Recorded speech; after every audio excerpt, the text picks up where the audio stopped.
No, stop recording. Stop. All right.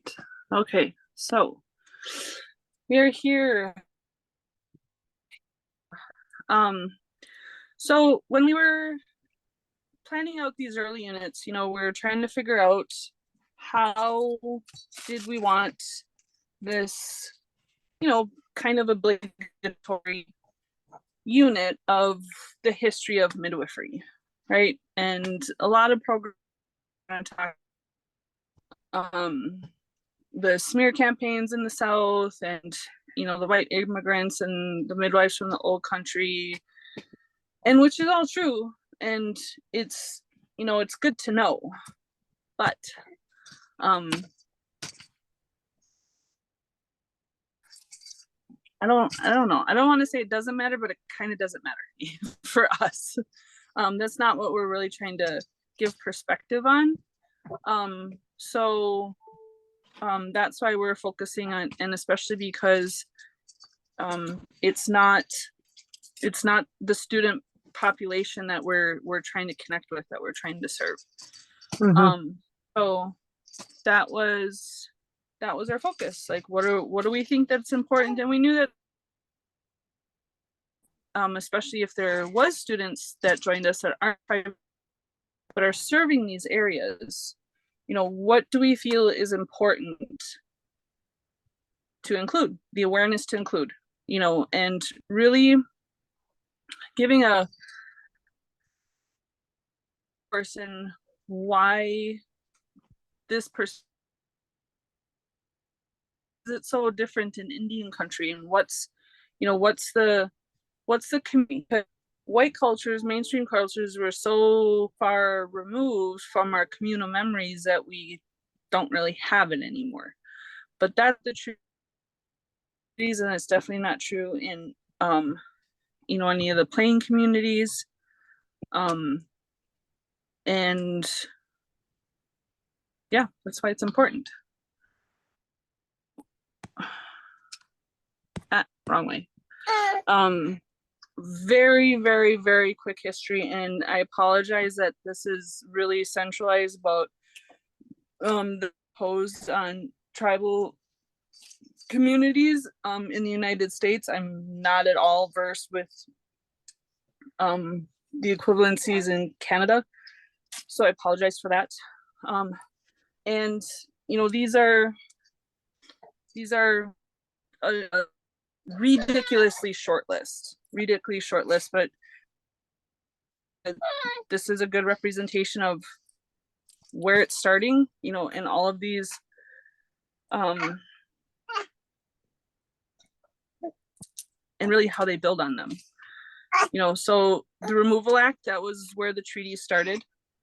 The Appropriations Act, that's where the reservations got defined as internment camps, prisoner of war camps.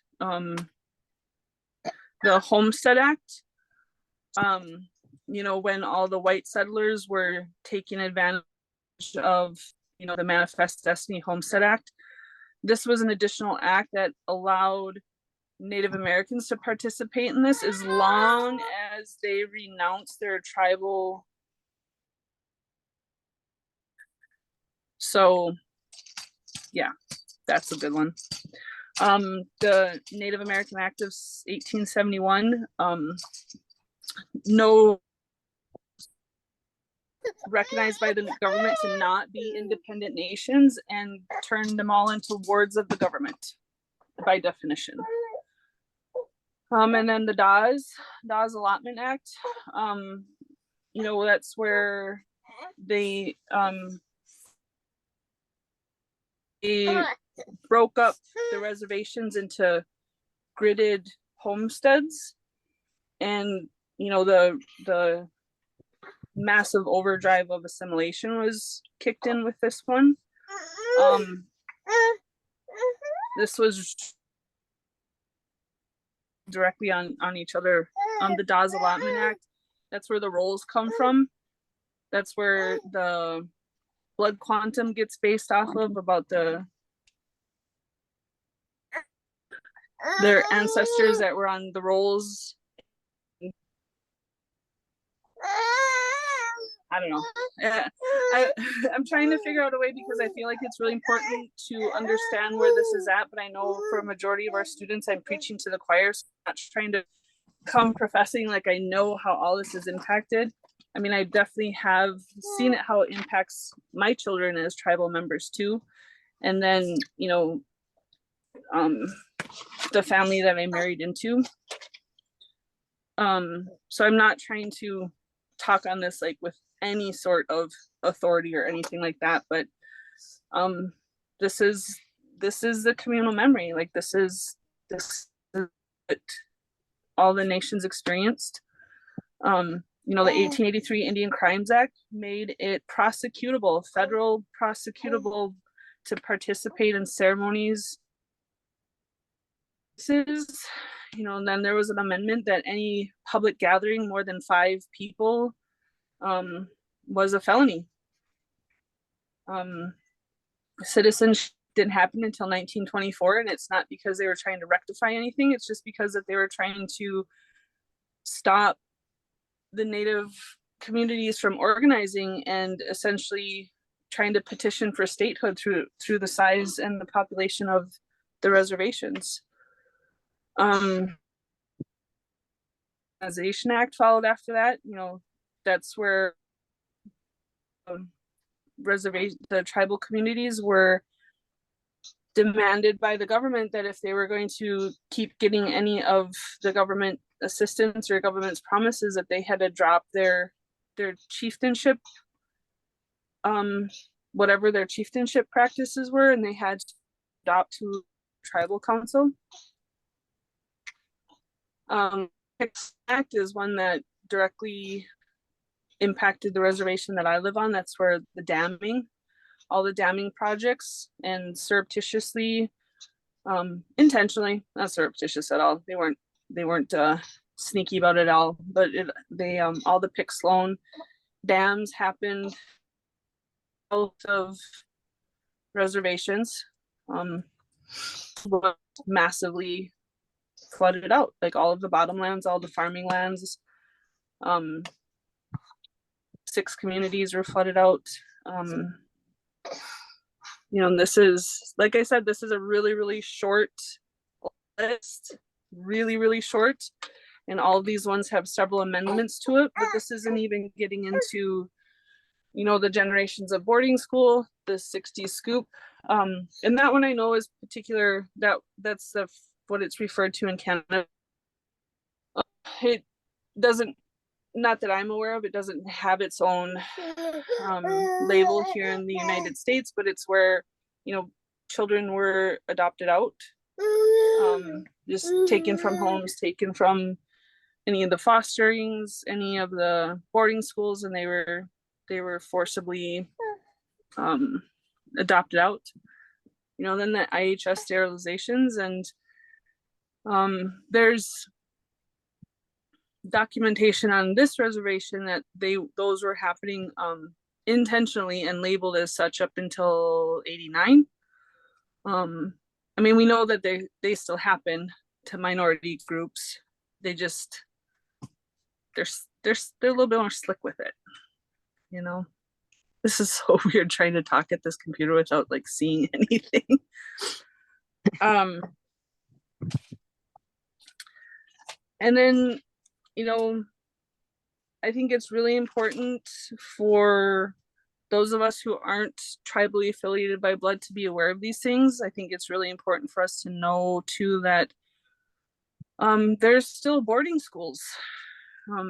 There's, you know, the boarding schools started in the 1870s. I just looked up the stats, and there's still 125 operational boarding schools in the United States, and 4 of them are completely government funded. There's one in North Dakota too. So, but you know, it's still very much a reality. Even the Indians Crime Act you know, it says 78 right next to it. It wasn't amended until 1978. The Indian Religious Freedom Act was 1978. My husband was 5. This isn't even like a full 2 generations ago. Mm-hmm. You know, and being aware that this is the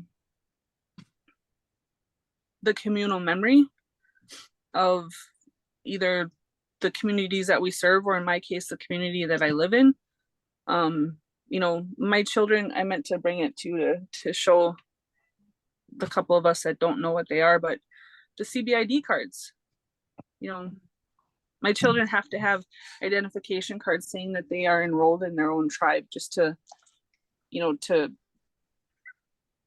be able to say that they are a tribal member. You know, it's, and I'm not trying to come across like I'm preaching to a bunch of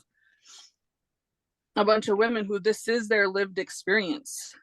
You know, this is a lot of your lived experience. And I think that, you know, it's really important for those of us that it's not, that we be aware of this and we can talk about this too. So any and this is a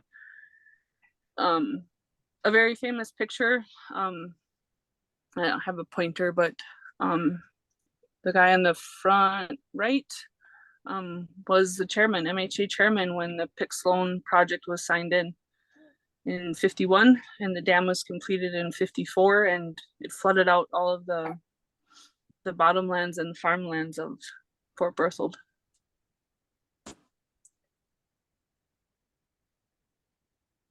So open floor, anybody jump in on this one. This lecture is going to be pretty interactive because I feel like it's just really just the nature of the unit too.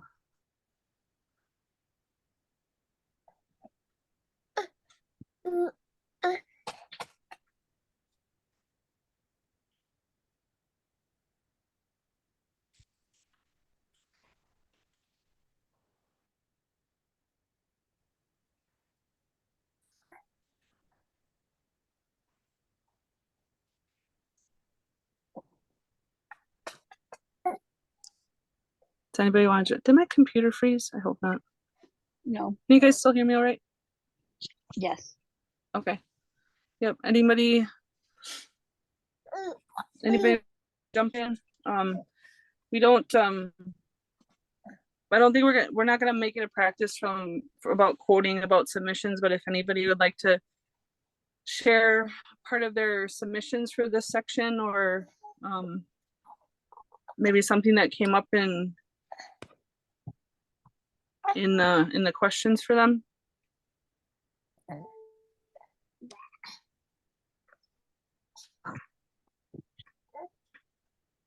Oops, that's not the right one. There we go. Ooh. Holy. Did you guys hear that? I heard that one. Well, there we go. There's the baby's contribution for the evening. Are you proud of that one? He's like, that's what I think of that. Yeah, he's like, that's what I think of all that. Yes, yes, it is. So, okay, well, someone start us off. What came up for everybody in this, in any of these questions? So I can. Oh, go ahead, Jessie. Go ahead. I was for me, because I am not Native. I don't have a tribe that I'm affiliated with. These questions were really hard for me because I don't have. I had to research what are the traditions of the communities that are around me that I will be serving. That's kind of the take that I took. Mm-hmm. I took to finish the assignment, and it was hard because just searching online when I don't know, I felt like there was a lot of information that was not valid.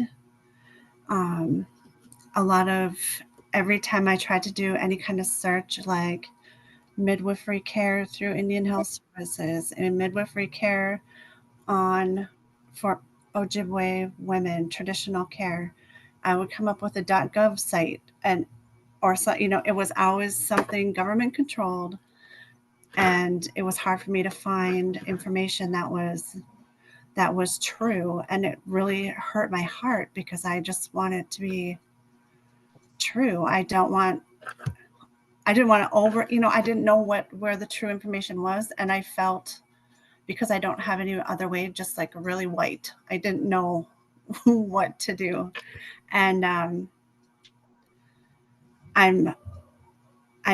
again just blessed to be in this community because I want to learn more. I need to know.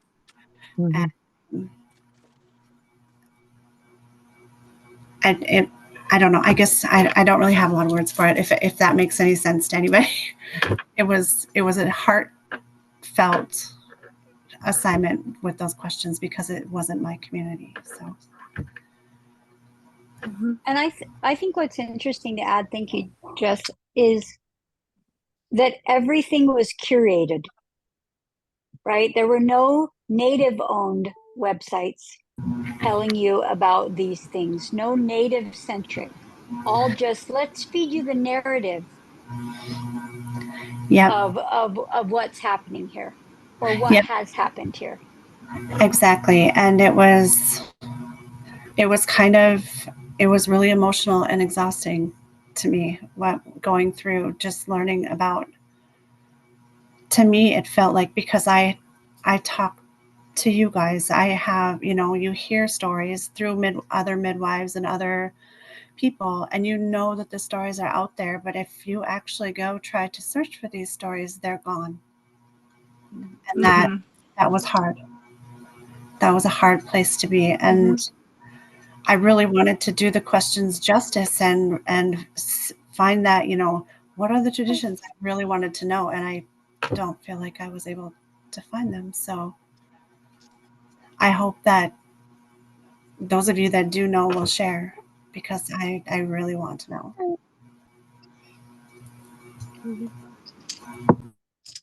I appreciate your stress. There are, because we do have a couple students that aren't tribally affiliated, and you're getting in another sense, you're getting the reverse of the experience of being in a program where we're the minority, and that's not usually the case for us.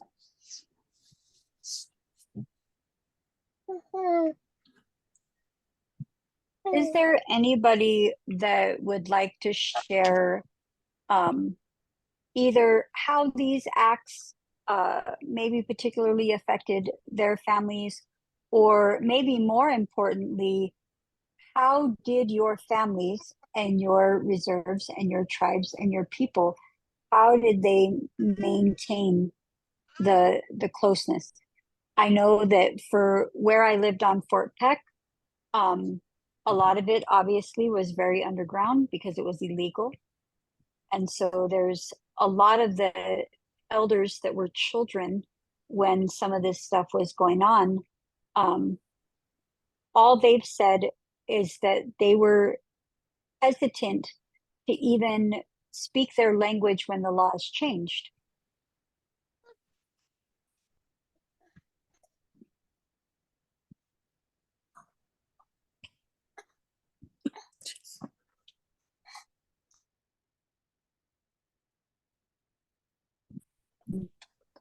Reservation, and that there aren't very many people speaking their language or utilizing their ceremonies.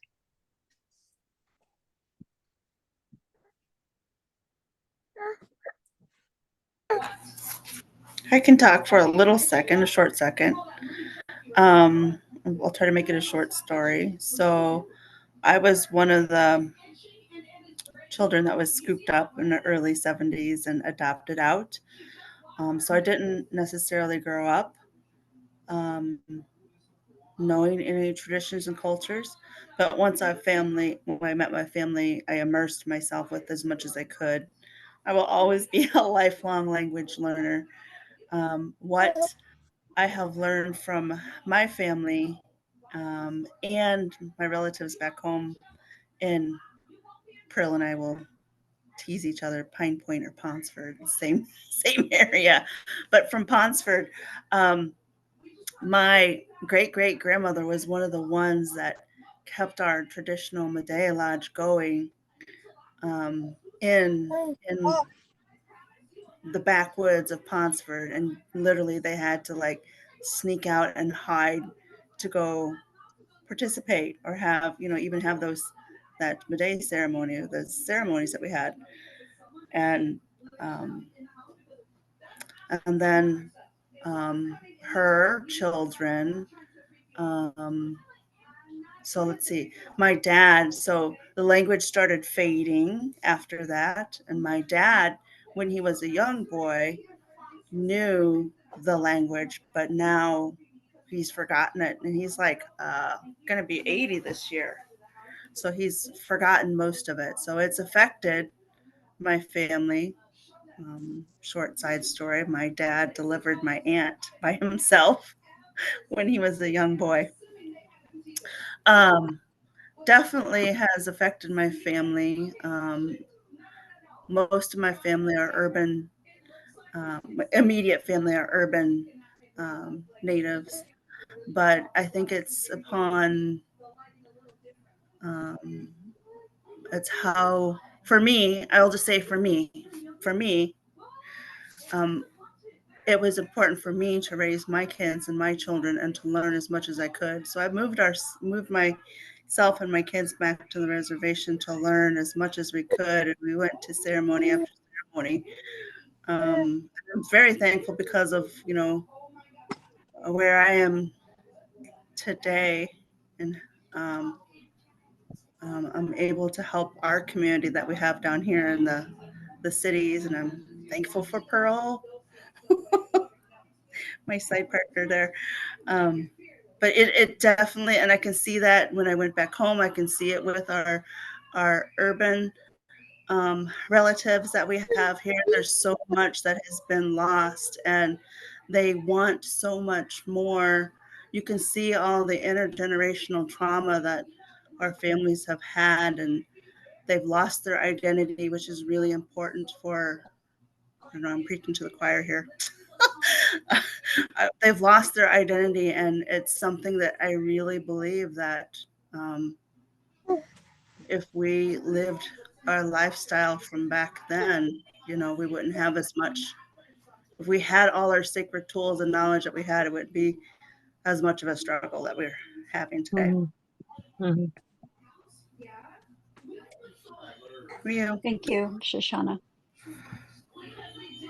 Does anybody's IHS facilities have maternity care? Does anybody know of one? Ours, so I'm in Bemidji, I'm in between White Earth, Leech Lake, and Red Lake. And I know Red Lake and Leech Lake have providers that will do the prenatal care and the postpartum, but they don't do the birth. You can't birth there. Everybody goes to Sanford here in Bemidji, or they'll go out to Grand Rapids, which is about a little over an hour from here. Some people go to Detroit Lakes, which is in between Bemidji and Fargo, or you know, some will even go as far as going to Brainerd, which is like 2 hours, or the Twin Cities, because they will get better services there. And that's, just for the hospital birth, not the home birth family. It's the same here too, and I, as far as I'm can recall, the only situation where I've heard that there's birthing facilities available, and I can't remember for sure, and maybe somebody can clarify if it was directly connected to their IHS clinic or not, was in Dene country. But as far as I'm aware, or that I've heard, that's the only situation where I've heard that there are birth support options. either right next to their IHS facility or a part of their program. I can't remember which one it is, but otherwise seems like it's the same variation of the same situation. That's exactly what it's like here too. And our clinic is an IHS, because I won't get into all my thoughts about it. But because of all the oil with this reservation, they switched the clinic from IHS to tribally supported, self-supported. So we'll see. And on Fort Peck, where my Montana house is, you can give birth in Wolf Point, but it is not through IHS. It's through the local community clinic there. They do have, I think, 2 OB rooms at their hospital. And you can also come from Poplar or Fort Peck or Brockton, which are kind of communities along the High Line there that have, any kind of population density on Fort Peck. And but none of it is through IHS. I believe I think it's after 28 weeks. And I do think in Dene country, my girlfriend has said that she delivered her second baby there, and I do think it was through IHS proper. But that was also in the 90s. So I don't know what they're offering now. Mm-hmm. And I'm not trying to by any means say that IHS standard. It kind of ties in with the treaties too, because community medical support and facilities was part of the treaty rights, and same with education, same with food, same with housing, same, and it's really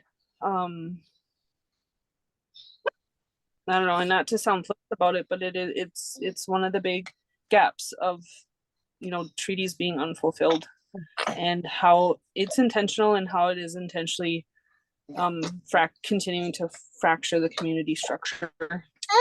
Oh sir, sorry. Anybody else? Like I said, this some of that's on purpose too, because part of learning how to or part of our goal in teaching you how to support families is communicating with them too. So this is your public speaking section of the course.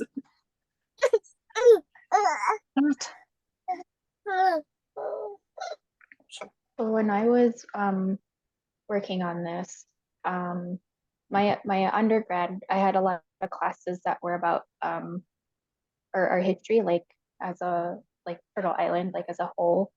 So all the policies that were mentioned, we went through those. I think I had a class called like pre-contact to 1877. So we split it up by pre-contact to the Dawes Act, and then the Dawes Act to present time. So I had to read a lot of books and watch videos and write papers and things like that. So I kind of had that background knowledge from years ago about some of these policies that were enacted during colonization and how they impacted our food sources, how they impacted our family structures, our governing structures. We're a very organized people. I'm both Lakota and Ojibwe or Anishinaabe, and so both communities have very structured societies, and the roles that everybody had, those were greatly disrupted by these policies that were enacted and enforced forcefully, completed or enacted because of the manifest destiny, all the things that the U.S. government was building and doing, and the ways that it impacted my family. So on my mom's side, Ojibwe, from Pine Point, Hunsford, depends on which side of Pine Point you're from. My grandparents are both from that community, and my grandpa was a Medewan. He spoke the language. That was his first language, was Anishinaabe. And when he was a young boy, there was something that happened in their community in at a ceremony. And after that, it was his grandmother that, or aunt, that said, we can't go there anymore. That's the devil. And they had to walk miles and with way out in the bush, like Deshauna described. They had to go way out into the bush, very, very remote, so that they could practice their ceremony still, really underground.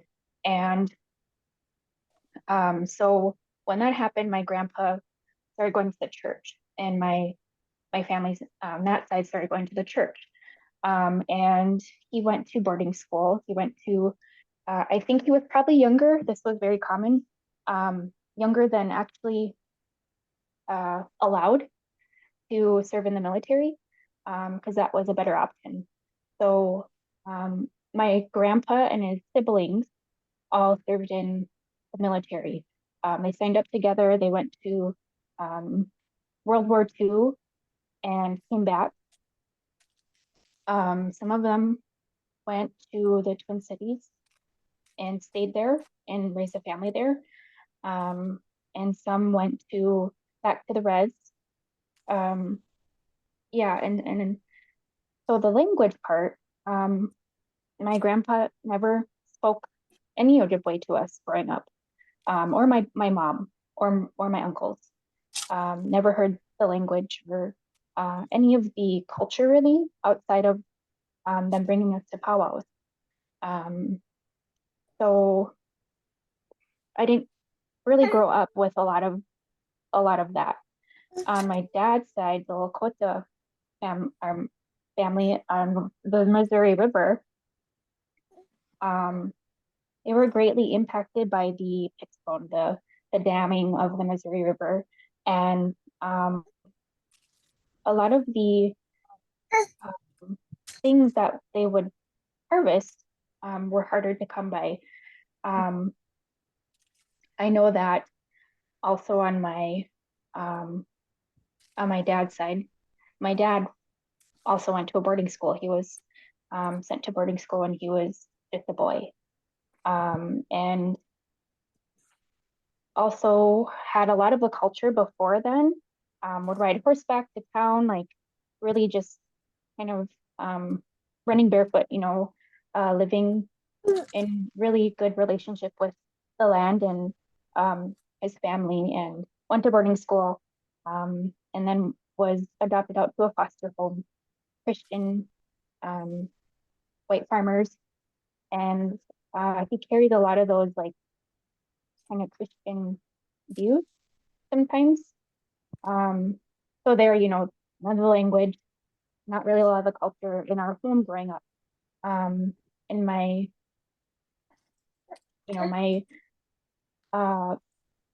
my maternal grandmother, my Ojibwe grandmother, she remembers a lot of stories though of the one person in our family who did births.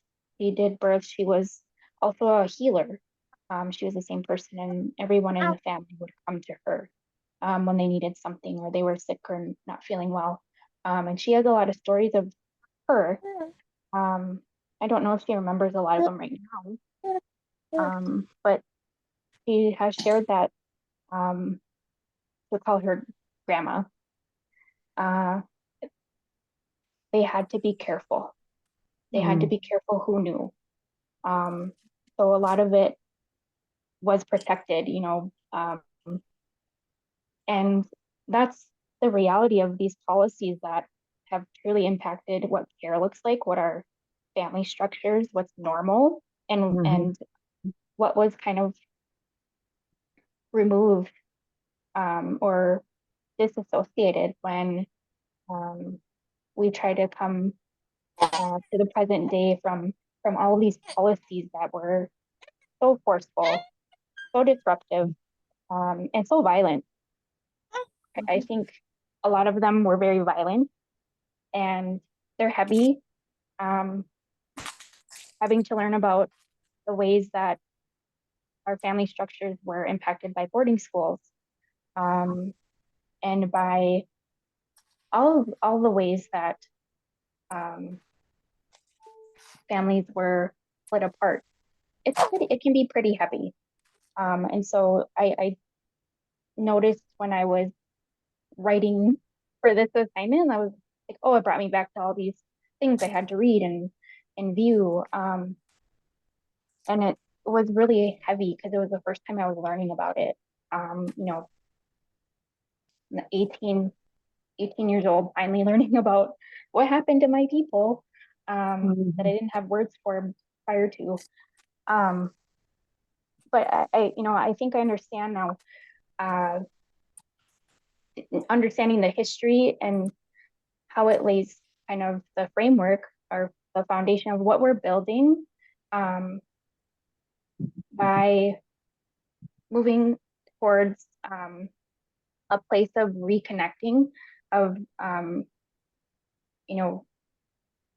really relearning and practicing what was disrupted during those, that period of time. It's a pretty dark period of our history, and how important it is that we are here today, and we're in this cohort, learning the ways of our ancestors, really. Yeah. Okay, I better stop. That's beautiful. Thank you. Thank you, Pearl. Thank you, Pearl. Would anybody else like to share or reflect?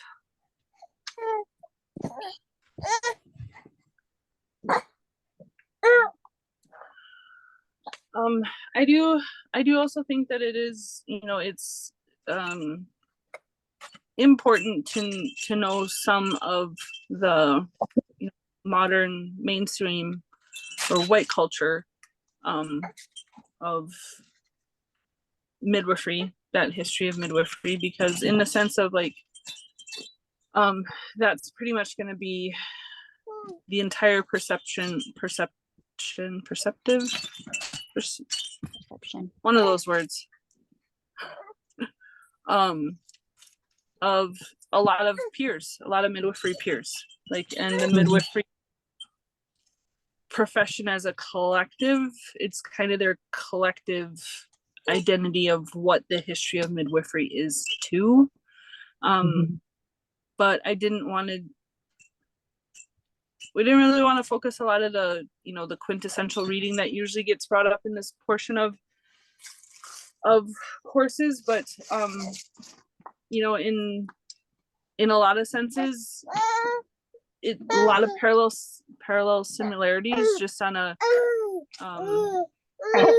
what I would consider a smaller scale. Yes, when cultures came over to this country,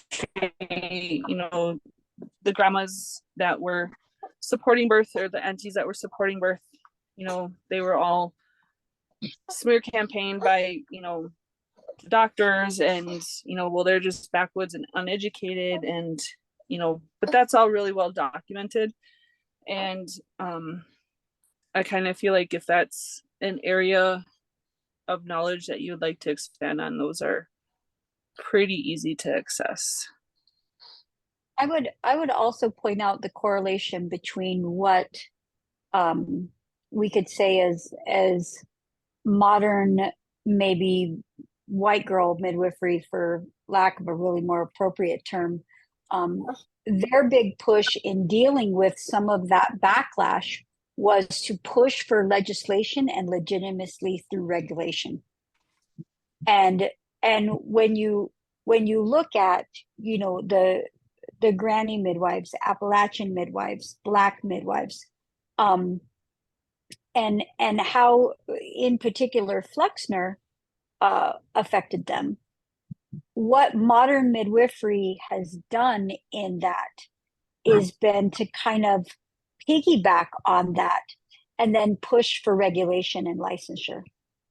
And so I think it's an interesting segue into what we're trying to achieve, which is actually taking back traditional midwifery and applying it uniquely to all of our different cultures.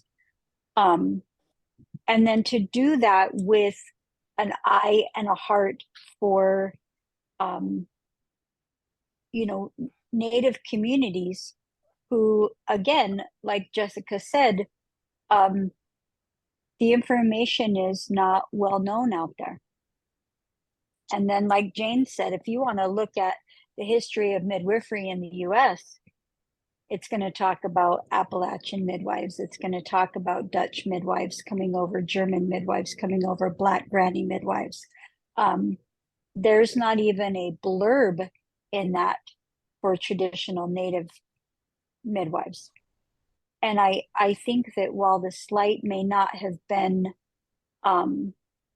something that was even in their wheelhouse or intentional, I think in many ways it actually is. There's a subset of invisibility for Native women and midwifery as a collective. And so the goal is not to turn out regulated, licensed,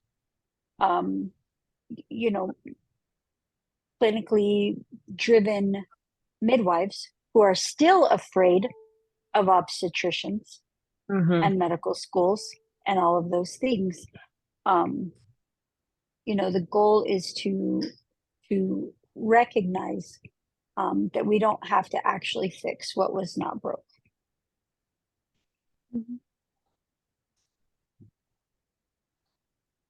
May I share a quick story or Please.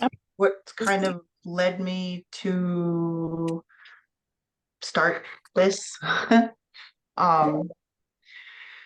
So, you know, being part of the 100 Horses Society and bringing the coming of age ceremony to our reservation, I've met some really amazing people and women, and they invited us down to a sister society in Rosebud, and they were getting ready for their Ishnati ceremony, and one of the elder women that came to talk, she talked about her birth story, and she had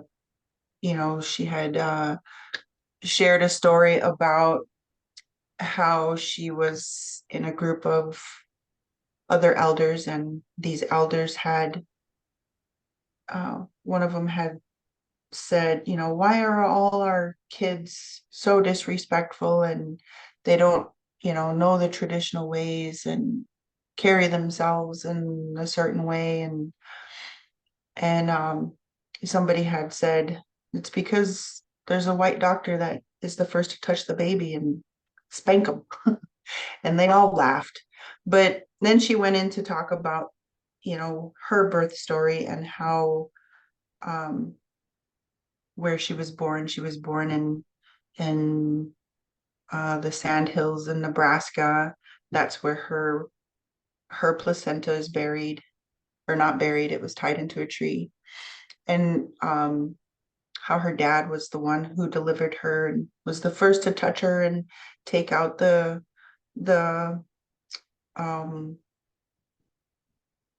what's it called in the mouth? Tongue tie. Yeah, the little, you know, clean out her mouth and sing the song that is sang for when a baby takes their first breath. And just her sharing her birth story, you know, made me think of my birth story. I don't know my birth story. And my aunt, who is one of the founders of our women's society, one of the questions she always asks me to ask the girls that I work with is, do you know your birth story? Because that's a part of how you came into this world. And ever since I learned that there's an actual birth ceremony, it's been at the forefront of my mind. when the girls I work with become women and become a mother, I always share, well, this is what I learned with this birth story, with this auntie's birth story. This is some things that you can do when you have your baby. And I don't know, I feel that knowing your birth story is important beginning, to I don't know how to explain it. But I'm learning that I now know what that ceremony is. And so part of it is to learn the songs that are taught when that time comes. When I wrote my essay, I shared some citations, and one of them was a program that, let me see, because then maybe I can share it and you can look at it, because it's public knowledge. Where's my document? I will share that, and then you can see what Tui Etheline, Auntie Etheline shares about some of the teachings from a Lakota perspective.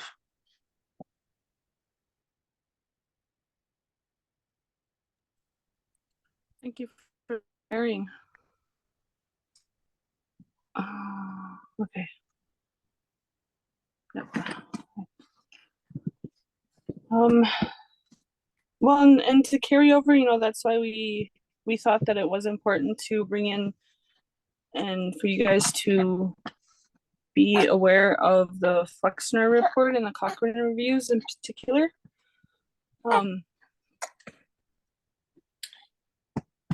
They're not, obviously they're not something that we deal with on the regular in home birth settings, but we're not, our goal is to not just make you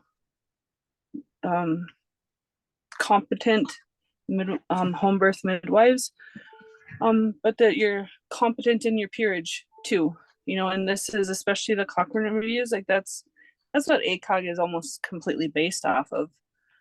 And if you are ever in a transfer situation, or Jade shared when we were before we started that she had a PPROM transfer, and they're always so surprised. They're always so surprised when we sound like we know what we're talking about. Okay.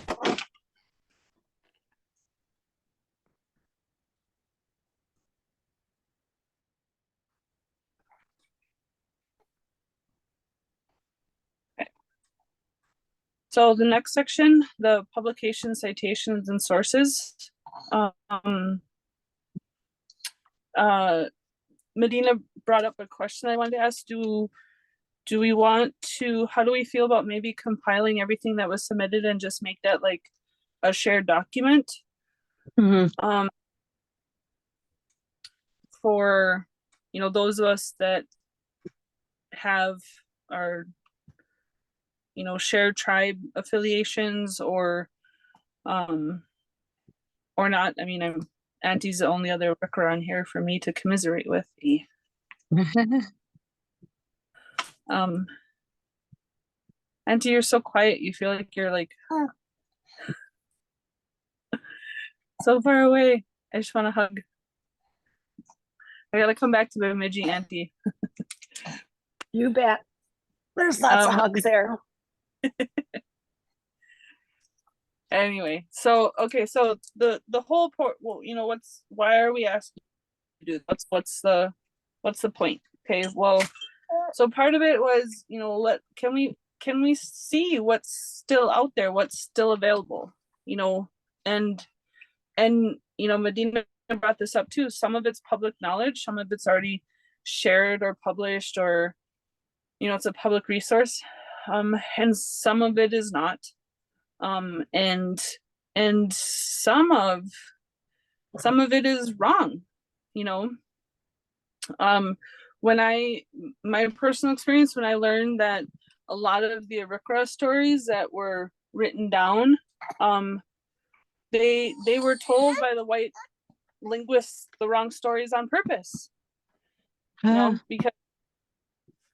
because they didn't want to share their real stories, you know. So knowing that that's possible too, and taking it back further, that's why the roles are so hotly debated, because of course they didn't do their due diligence of, well, where are you from really, or where are you from originally? They're like, oh, well, you just happen to be on this reservation when we're coming around and writing everybody down, so now henceforth you're always on this reservation's rolls, you know.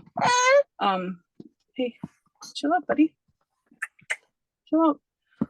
And then part of that, going back to, well, what can we create, you know, and this will get brought up later on too, of what's the need look like? What do we need to create to fulfill the need, to fulfill our community's gaps, you know? And when do we decide to do that, you know? In some places that the mentorship and the guidance is still available and accessible, you know, there's protocol structure in that, but we're not always lucky enough that that's still available. And this is just my personal experience to share too. When I was asked to create a birth bundle, you know, I had very limited amounts of what was available, information that was available to me, either directly shared or you know, secondhand shared. And you know, I had to reflect really hard about, well, where else can I look, you know? And for our practices, it's in the stories, you know. And that's why I made the distinction that maybe it's not a book, maybe it's just a story, maybe it's part of the creation stories. The way that I decorated my son's cradle board is because of what was said in one of the creation stories of the first cradle board, you know. And so now we don't have a lot of cradle board practices anymore, but that was what was recommended to me, is, you know, going back to the stories that we can go back to. And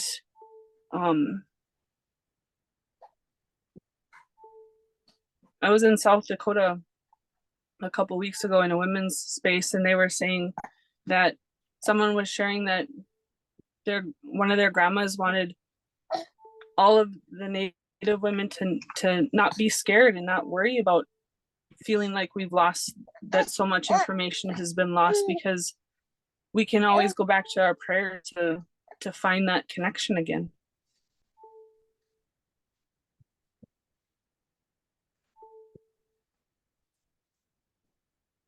So if anybody, first my question is, how do we feel about if we compile all of the citations and sources that were submitted into a shared student document?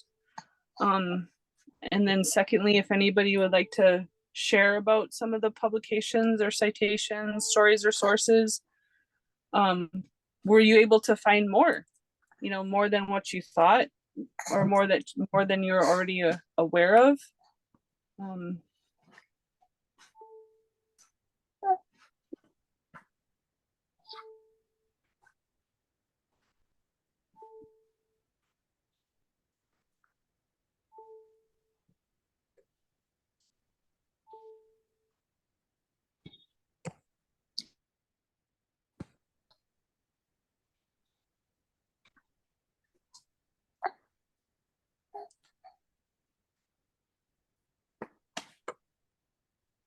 I'll share quick.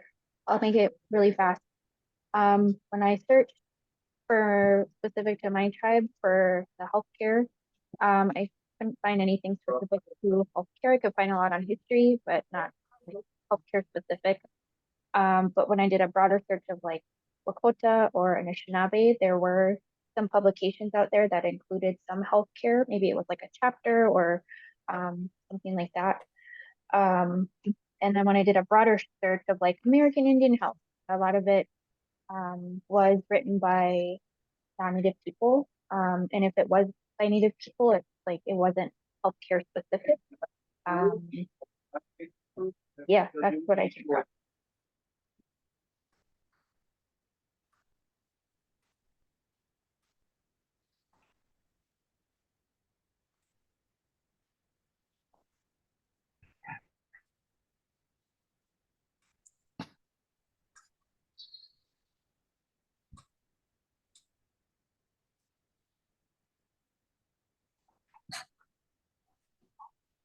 Anybody else on this one?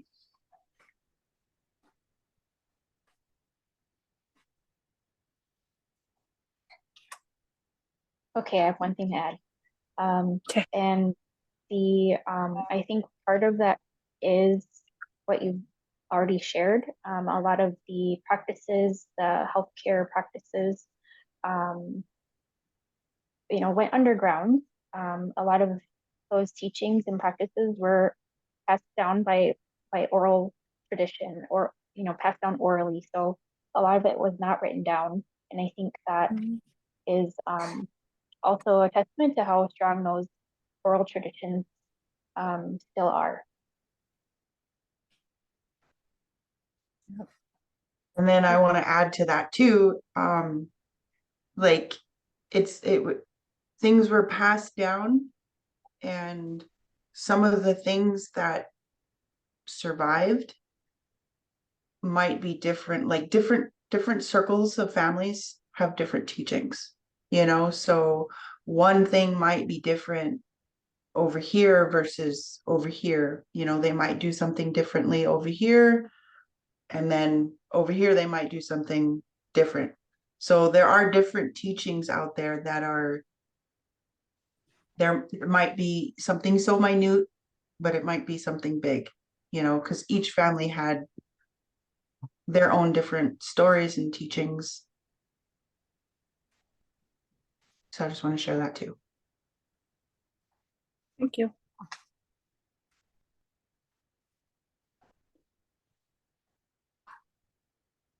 Does anybody have really strong objections if we do compile all the publications and citations and just make one shared document? Anybody strongly object to doing that?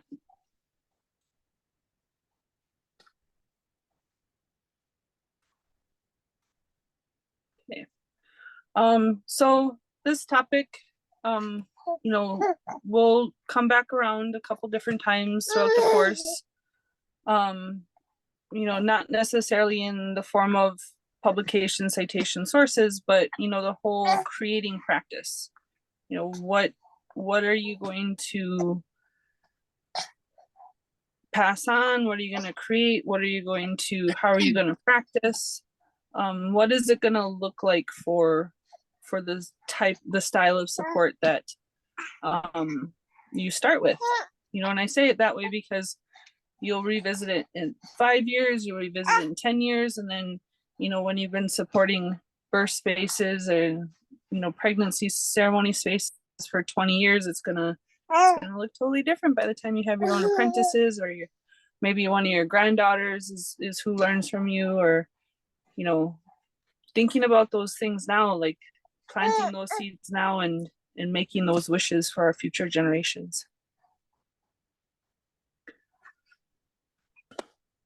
Okay, now on to the book review. Oh, I'm actually really excited about this one. I want to know what you guys think about the books that you picked. So I'm going to ask everybody to share about their book, and even if you're not done with your book review, just however far you are in reading it, you know, maybe why you picked that one. If you've read any of the other ones on the list, if you know, if you want to visit about that one too.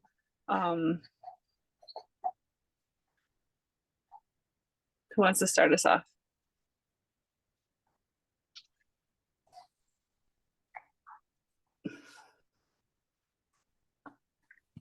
I can start off just because I chose reproductive justice, and I read the first chapter. I received it I think the Friday, I can't remember, last Friday, but last week I had COVID, but I did try to read it, and I found it, the first few pages were hard for me to get into, so I picked up the other book.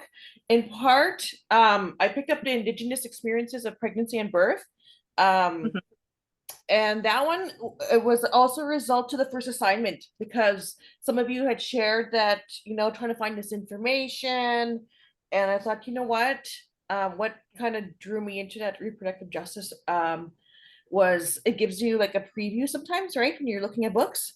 And I was like, oh, okay, cool. Like, this is like in Pine Ridge, the area. My aunt lives there. I was there for 20 years.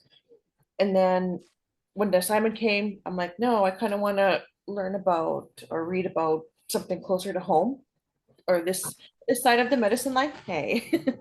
So, yeah, and I didn't read it yet because, yeah, I'm just post-COVID and getting back to work, and I was hoping to dive into it this week. So that's Nice, how that's my share.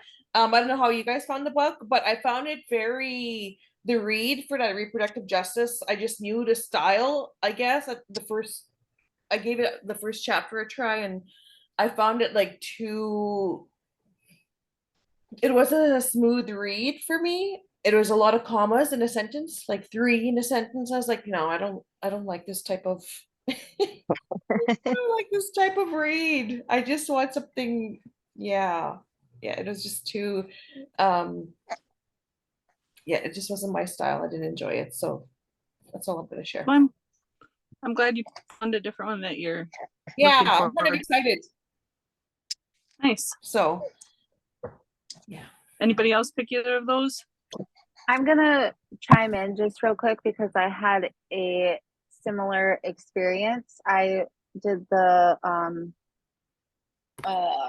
reproductive justice one, and the same thing kind of happened. I just kind of couldn't get into it. So I was also because I was driving a lot, I looked for one that I could listen to on Audible, but then found that also to be kind of hard to do, to really see what the words are speaking.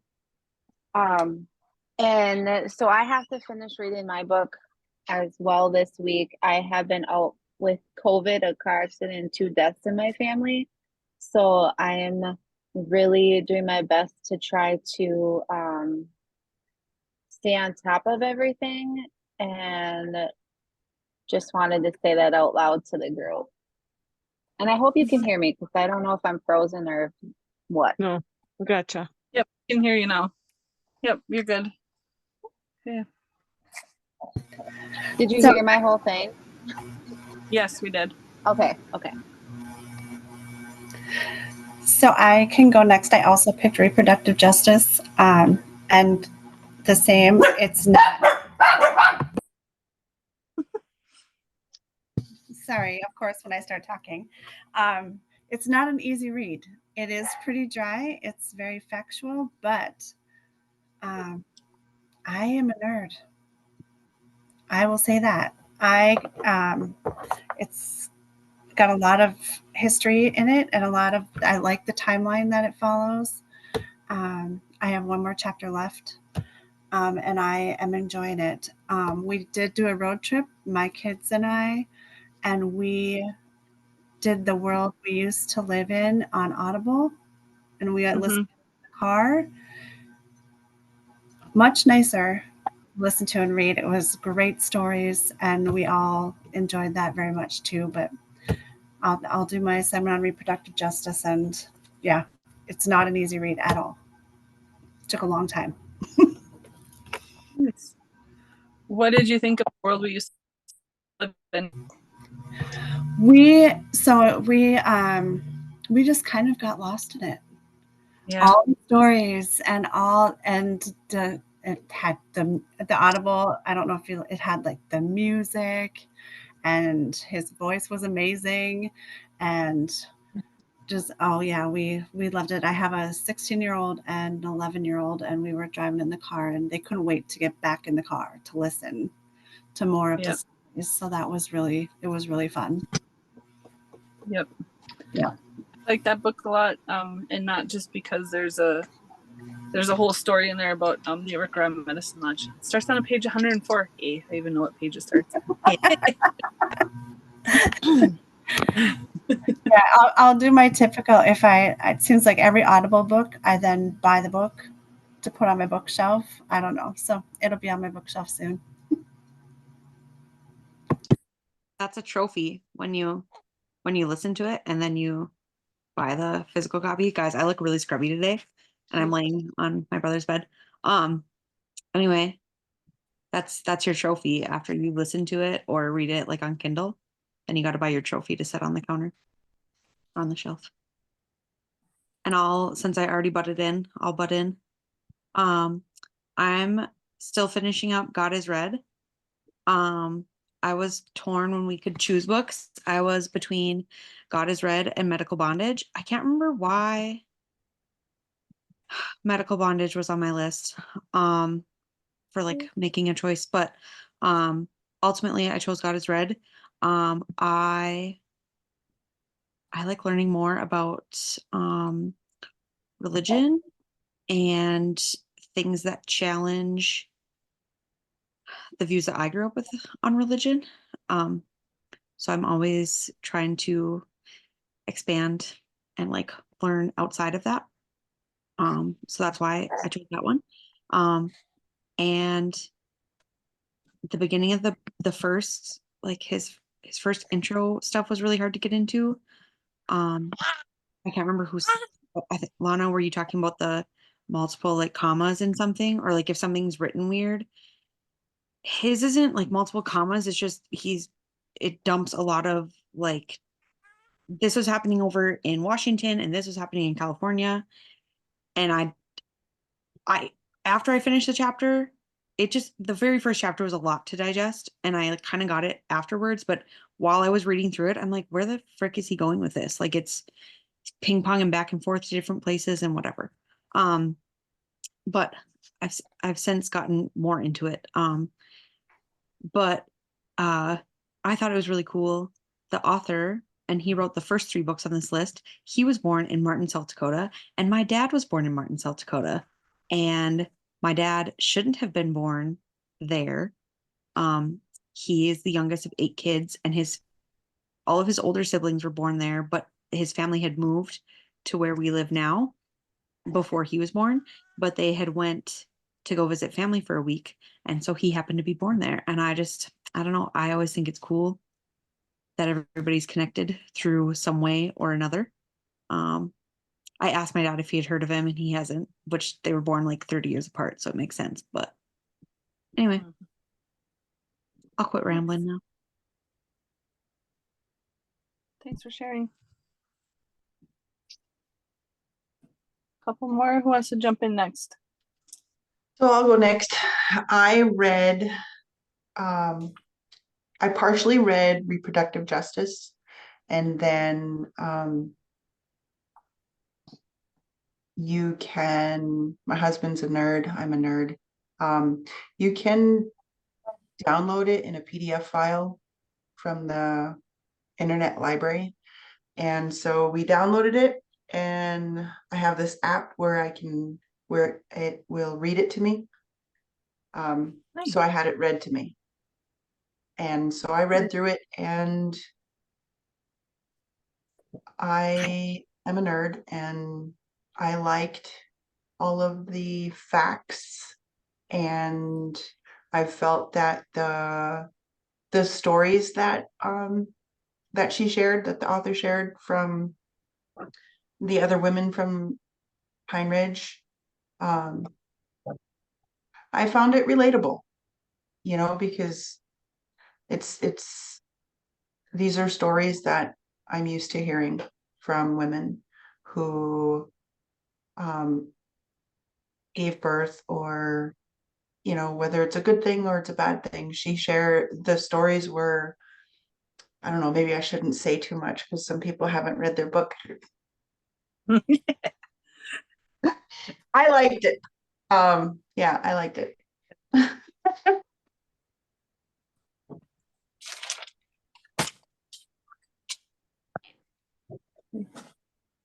Should I say more or not? If you want to, we have to. We got a couple other people to jump into. No, go ahead. If anybody else wants to go. It was a good book. I liked it. It appeased my nerd, and so when it did mention my reservation, I got all excited because I have some aunties that were a part of Warren, and the teachers, you'll see my ending of my essay. Just hearing them talk about Warren and knowing my aunties were involved in that work. I don't know. It really brought it home for me with the stories and the facts and the things that my aunties were up against, So I really liked it. Thank you. Thanks.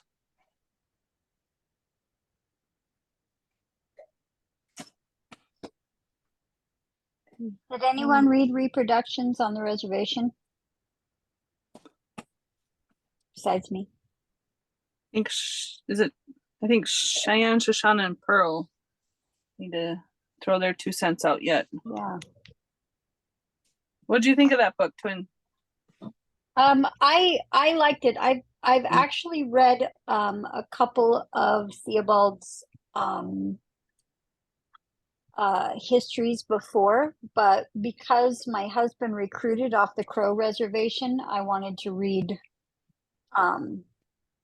that one, and it was what you would have imagined it to be, but she kind of interspersed the story with like a lot of oral histories and things like that. It wasn't just this kind of broader analysis of those trends. It was also like, what were the the policies, what were the politics, and then she kind of goes into a segue on what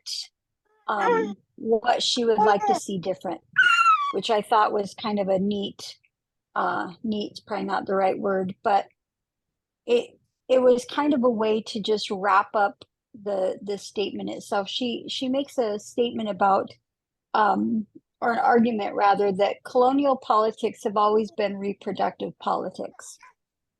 Mm-hmm. And I thought that was interesting because our bent is for particularly Native women and their disproportionately high rates of assault and obstetric abuse and all these things.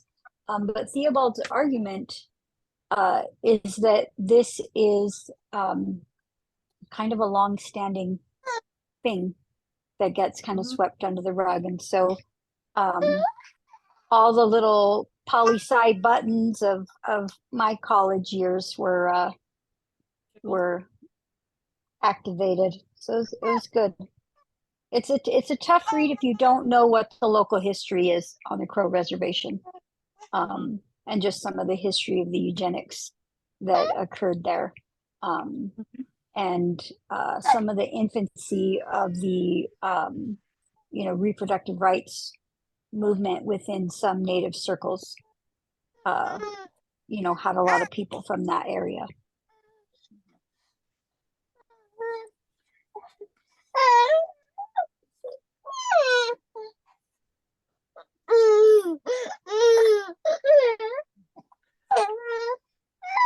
Cheyenne, Shoshana, Pearl, you jump in about your book. What book you picked? The one I picked is the reproductive justice. Wait, I struggled with it from the beginning, and just starting like chapter 1 over and over again.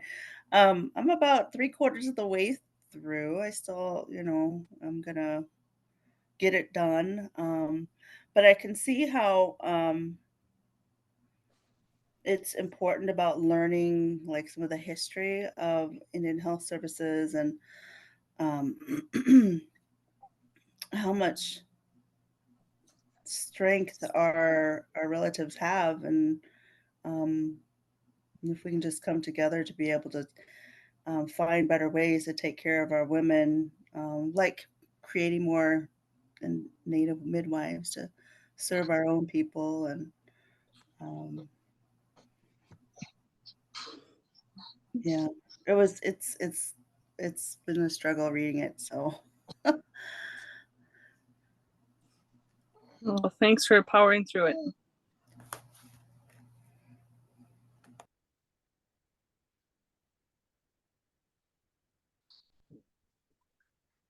I can go next if you're done. It's like, don't interrupt people. Yeah, go ahead. So I'm almost done. God is Red. And I picked that one because I thought it's so freaking old. Like, what is this even going to be about, or what's it going to be like? But it's still pretty spot on. I find him a little bit, or them, I don't know if it's a he or she, but I find them really like political about everything. I find them a little bit like, I guess the word would be verbose, right? Because they like their big words. And they like explaining things in like 5 or 6 sentences that you could have explained in like 1 sentence. But like I said, it's still pretty spot on. They're a little black and white, I find. Like it's this way or it's this way. And like I'm thinking for the time that probably fit, because there wasn't a lot of other dialogue. There wasn't a lot of other literature. Like they even list the literature like Becca Speaks and The Sacred Pipe and Touch the Earth and stuff like that. And I remember reading all those when I was younger. But I liked it when there was like these little snippets of their authentic voice come out. And you can see that in little pieces, especially when they're talking about creation, and they're a storyteller. Like you can tell right away, like they're a storyteller, and they do a lot of the storytelling about the history and about the beliefs and about the differences between what they call white America and Indians. I didn't think I'd like it, but I actually like it. Yeah, I don't know. That's about it. But for not knowing anything about the author, I think you had him pegged spot on. So Vine Deloria was an activist. He was a theologian, and I'm pretty sure he had maybe I'm wrong about that. Maybe I'm confusing, but I'm pretty sure he had a Juris Doctorate, but I don't think he ever practiced. But I'm pretty sure he was, if I remember correctly, he was like really big in the precedents of the like Indian law policies. Yeah. So you got him pretty well pegged out. They struck me as like the kind of person, like, those people, they kind of like to hear themselves talk. Like you get like the teachers or the professors, and they'll go on and they'll totally forget what it was they were talking about, and then they'll come back to it. That's kind of what he struck me as. But it wasn't a bad read. I liked it. Yeah. I wouldn't have picked it up if it wasn't on the list though, and I'm kind of glad it was on the list, because it was pretty decent read. Nice. I'm glad you enjoyed it. I haven't read all of his works, but the ones of his works that I've read, I have enjoyed. He did earn his Juris Doctorate from the University of Colorado Law School, but it sounds like he turned it into a professorship and used it within teaching at the College of Law. Okay, then that was the right one. But he was, I mean, he was really I'm pretty sure he was on Alcatraz while during its occupation, and so he was a really big political advocate, activist. And it wasn't his book, Custer Died for Your Sins was the one that really got the spotlight on all of, because nobody up until then nobody had really used heavy publications to get the awareness and the spotlight on what was going on in Indian country. So it's a pretty big turn point when he started writing his books. Okay, what Can you I got for us? Oh yeah, Can I go add ahead. an addendum? So, Yeah. so here in Minnesota and mostly the Metro Twin Cities area here, we we're working off this grant right now through Hennepin County. That's formed this. I think I've shared with you guys this Birth Justice Collaborative. Mm-hmm. So they have 5 strategy groups, and I've been helping out a lot with the postpartum support. And now, because I'm one of the, because Division of Indian Work is one of the 6 orgs that, I don't know if you will call it like the board or the deciding people that how things go forward, but the other one of the other strategies is to create a support system for African American families around birth, and also for the American Indian community, and Native American Birthing Center in or around Minneapolis. So just doing the research and reading that I've done has helped me to think about and raise questions with those my peers within our group um, about the birth center, and I would have not known as much as I know now just from what I've been researching, like what we've done so far. I'm just like thankful. I think I'm where I'm supposed to be. Um, and and reading this reproductive justice too, and it's been very helpful. That's all. Awesome. Thank you for sharing. That's awesome. I'm really excited to keep hearing about what you guys are doing. It's really exciting. I'm really excited. Can you tell I'm excited? I'm really excited about to hear about your projects, Kay.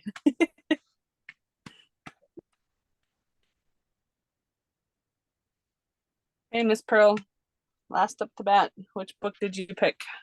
I How's it picked going? Walking in the Sacred Manor. And yeah, so it's the healers, dreamers, and pipe carriers, medicine women of the Plains Indians. Mm-hmm. I skipped over the chapters with the crow. Hey, just kidding. We I loved how, so the first like few chapters are really about the Lakota creation story and about the different ceremonies. And I've heard the creation story so many times, and every time I hear it, I love it even more. I don't think I could ever get tired of hearing our creation story. I learn something new, I think, every time. So I've never like read it though, so that was kind of cool, I guess, in a way and it's written by Mark St. Pierre and Tilda Long Soldier. And I appreciated, I think this is one of the few works that I've read or come across that feels pretty authentic, written from our perspective on these types of topics. And so I appreciated the way it opened up and then talked about a lot of stories of different women who were healers, and how those kind of powers and those healing ceremonies came to them. There's so many powerful stories there. I think the underlying theme of the book was that I got from it is like kind of empowering, that our spiritual altars may look different, the way we do things will maybe look a little bit different, even for the same ceremony. And there's a reason for that. And not to compare ourselves to other people and their altars or how they do things. And really lean into your own intuition and then the dreams or whatever are coming to you. There was, I think, 1 or 2 midwives that were talked about in the book.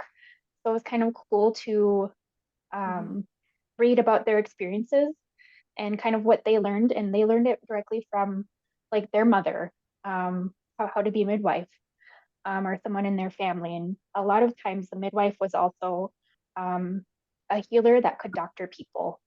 So if someone was really sick, they would bring this person to the midwife for the, for doctoring. So I think they were truly the doctors and truly healers. And it was just a really good book. It's not very thick. I highly recommend it. And there's just so much in here. There's some songs, there's pictures.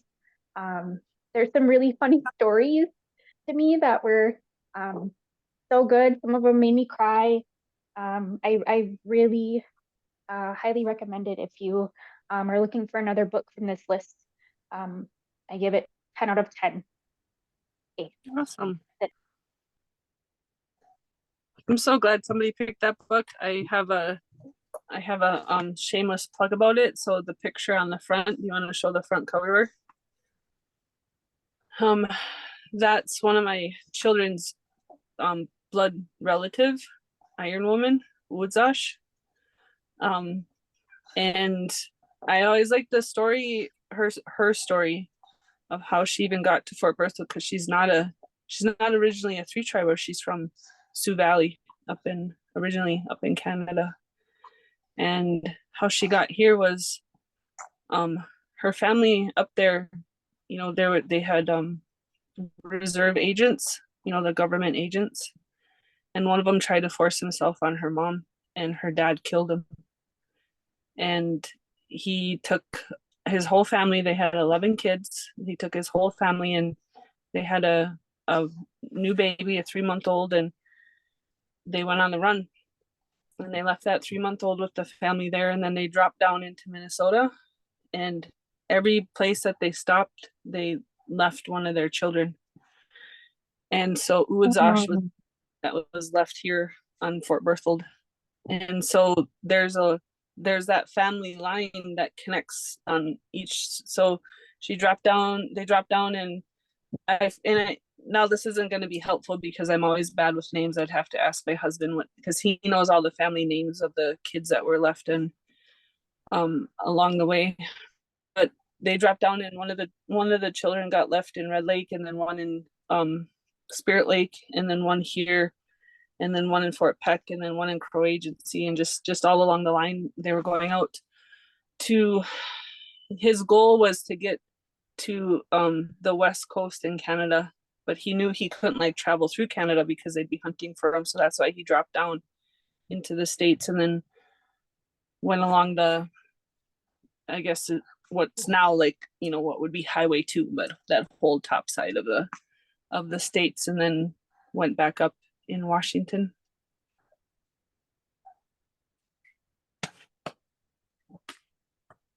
Ooh, I have the chills. Yep. And she was a pretty infamous, very strong medicine person here. And there's stories that live on from her that, they keep that life in them. And it's so tangible when you hear those stories about her. And, and that's as, somebody that didn't grow up in a culture that has that communal memory to marry into a practicing culture where you can tell a story about somebody that's a couple hundred years old, and the life in it just still feels as tangible as it happened last week, or you could just expect that person to still walk through the door because those memories and the stories are just so alive and so vibrant. Anything else with that? Anything else on any of the books? Mom, did you read a book? Well, I reread two of Vin Deloria Jr.'s books, and but not God is Red, but the way you're all talking about that book, Mary Teeters, Jane would be very proud to be sitting on this circle with us. But right now I'm reading the Mandan Social and Cultural Organizations, and that's difficult for me because they do like these hierarchies in some of the rules, and they keep naming the clans and how the clans shifted and some became extinct after the three tribes were combined. And so that's my late night reading, and I'm taking it in little bites and bits. Usually I just tear through books, so that's become a challenge to me, and I think I have to remember to set aside my left brain. I really enjoy Vin Deloria's writings because he is because he seems to me to be a bold voice about taking Native voices back, and standing up. So to listen to everybody's impressions of the stories they've been reading and how it interfaces with family experiences and family members, it's a very powerful evening for me. So I want to thank each one of you for how you've been speaking. Nice, thank you. Okay, any last thoughts or reflections or sharing from any of the sections? Otherwise, this is probably one of the more interactive type of units, because there was so much independent work with this one. Well, otherwise, let's keep moving forward. Okay, so pop-up assignment submission on the 30th, and then the book report you'll have until the whole 9th week, so Sunday. You'll have until the end of Sunday to work on it. And then Unit 3 access will open up on the 30th and it'll close on the 5th. And again, you just gotta access it so it's in your library.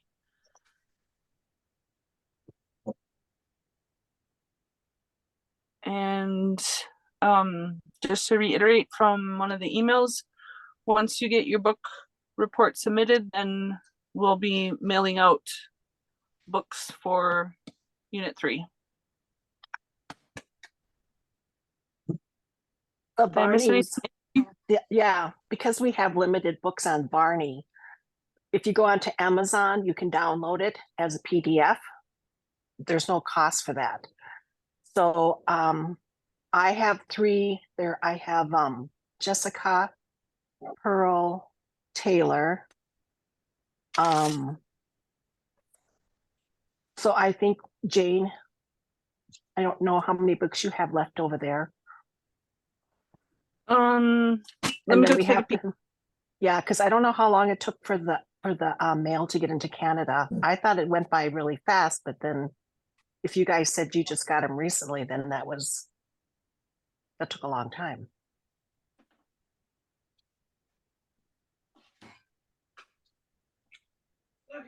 I'll look in my Dropbox as well, and I'll see if I've got that Barney's PDF that I can share. I might be able to share it in WhatsApp or on the school community page. Okay. But I think I do 3. in my Dropbox. I have 3 copies of Barney's. There's a Facebook group for midwives buy sell trade, and books pop up on there too. So we will, between the download, or if you do end up buying one from Buy Sell Trade, you know, we'll figure that out. But I'm not. Well, what we can do is that if everybody needs that Barney, they're just really tough to come by. They're tough to come by. So if you get the chance to just get the PDF and review it that way for now, until you get the book, the physical book. Can I ask what edition it is? What Barney were you? It's 4th edition, and Rebecca might have a copy. I might have my own copy. Let me just look. Yeah, it's the 4th edition.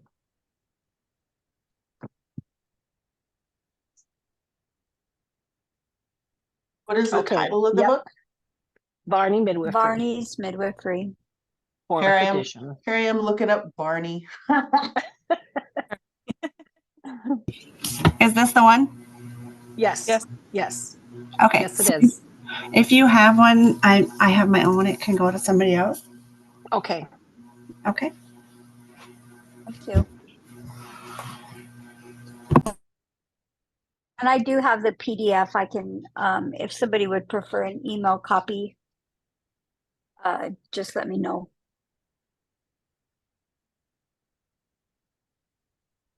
Why don't we just make it available for them to download until they get their book?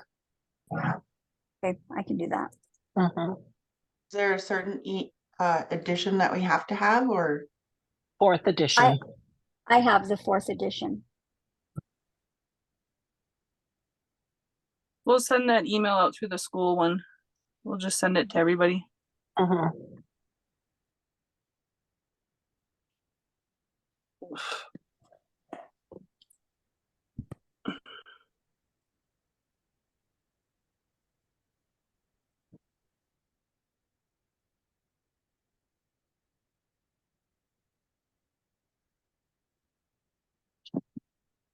All right.